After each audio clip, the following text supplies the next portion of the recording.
Malajzia, druhá veľká cena sezóny. Pirelli sem rovnako ako pred rokom privezie tvrdú zmes, tentoraz s oranžovým označením. Spolu so stredne tvrdou zmesou, ktorá sa už objavila na tradičných pretekoch v Austrálii.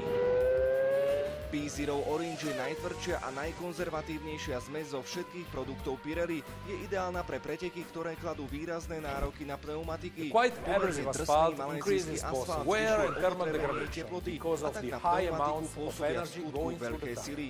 Počasie v Sepangu je navyše extrémne premenlivé, bežné sú vysoké teploty, pravdepodobnosť prívalových dažďov. Vlhkosť vzduchu však dosahuje až 80% aj v dobe, keď zrovna neprší.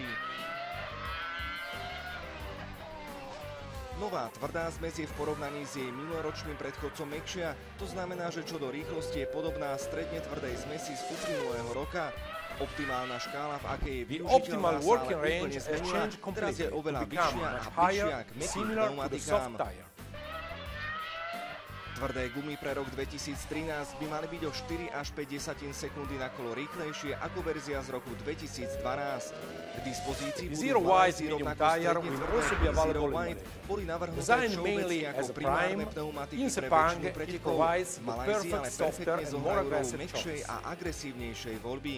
V Sepangu pracujú pneumatiky obzvlášť tvrdo, pretože musia excelovať aj v podmienkach, keď sa spodné vrstvy behúňa zahrievajú až na 130 stupňov Celzia. Môže za to bočná akcelerácia, ktorá dosahuje hodnôt až 3,9 G. Aj ďalší kľúčový element má čo dočinenia s teplotami. V najteplejšej časti dňa je asfalt zahriatý na viac ako 50 stupňov Celzia. Horšie sa tak rozptýľujú teploty nahromadené v pneumatikách a tak hrozí ich prehrievanie.